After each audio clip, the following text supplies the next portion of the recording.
出場できるだけの、力は、持っている、チームだと思います。選手個々の、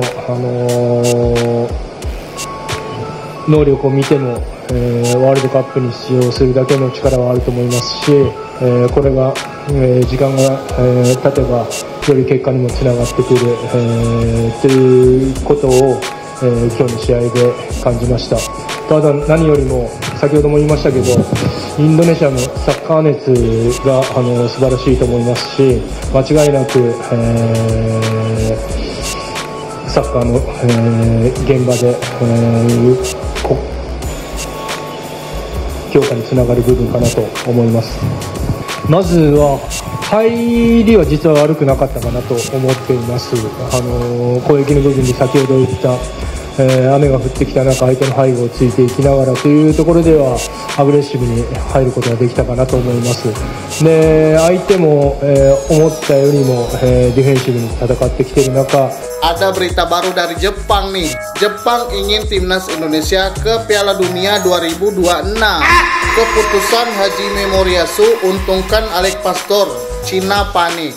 Di kualifikasi Piala Dunia 2026, Indonesia akan bertanding melawan Cina di GBK dan bertanding terakhir melawan Jepang ya guys. Karena Jepang ini sudah dipastikan lolos ke Piala Dunia, maka mereka akan menurunkan skuad lapis keduanya. Skuad lapis keduanya berisi pemain-pemain muda Jepang yang berada di Liga Jepang ya guys, yang akan bertanding melawan timnas Indonesia. Karena mereka akan mengistirahatkan para pemain-pemain seniornya. Pada akhirnya Cina dan Bahrain pasti panik ya guys. Kalau kita bisa menahan imbang Jepang ataupun bisa meraih kemenangan, kita bisa lolos ke ronde 4, bahkan lolos ke Piala Dunia dari peringkat runner up.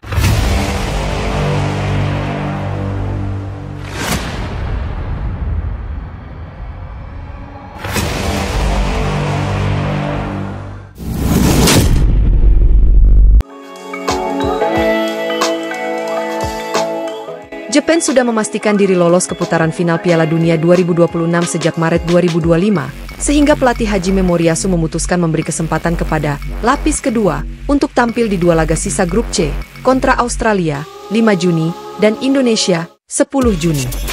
Keputusan ini diambil untuk menjaga kebugaran para pemain inti, mengurangi risiko cedera menjelang turnamen, sekaligus menjadi ajang pembuktian bagi talenta muda yang selama ini minim menit bermain.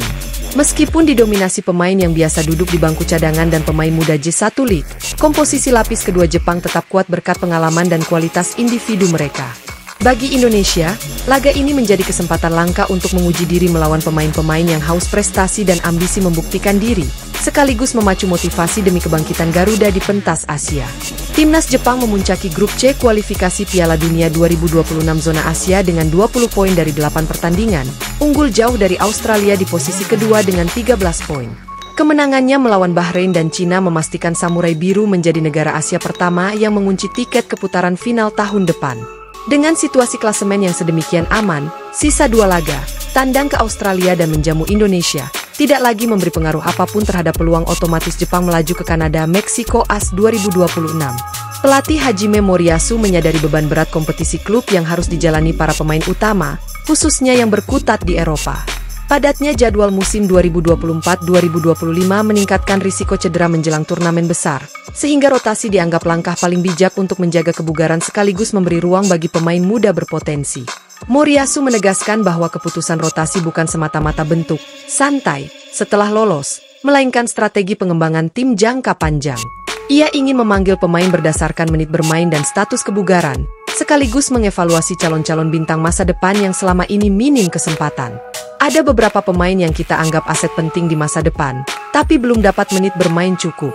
Inilah saatnya mereka menunjukkan kualitas, ujar Moriyasu kepada Nikkan Sports. Menurut laporan Tempo, rotasi ini juga untuk menguji sistem taktik alternatif, sehingga tak hanya pemain inti yang kompeten memahami skema bermain, tapi seluruh skuad. Para pemain lapis kedua dan muda diprediksi bakal mendapatkan instruksi spesifik untuk menerapkan pressing tinggi dan transisi cepat layaknya tim utama. Komposisi skuad lapis kedua masih penuh bintang. Meskipun disebut lapis kedua, daftar pemain yang dipanggil tidak bisa diremehkan. Hanya 5 pemain J1 League yang masuk, Keisuke Osako, Kosei Tani, kiper, Kota Takai, Yuta Nakayama, bek tengah, dan Yuto Nagatomo, bek sayap. Semuanya akan menjadi cadangan bagi rekannya yang berkarir di Eropa. Sisanya, mayoritas datang dari klub-klub top Eropa. Keito Nakamura, Stade Reims, Prancis. Junya Ito, Stade Reims, Prancis. Joel Chimafujita, Sint-Truiden, Belgia. Ayu Museko, Grasshoppers, Swiss. Beberapa nama muda seperti Akito Suzuki, 21 tahun, dan Sota Kitano, 20 tahun, juga dipantau Moriyasu untuk masa depan timnas. Posisi lini tengah dan serang diisi oleh pemain muda yang haus gol dan kreativitas, sementara sektor pertahanan mendapatkan pengganti sementara lewat bek-bek berpengalaman Eropa yang sempat merumput di klub level kedua. Laga melawan Indonesia, 10 Juni 2025, menjadi kesempatan pemanasan ideal bagi Moriyasu bereksperimen.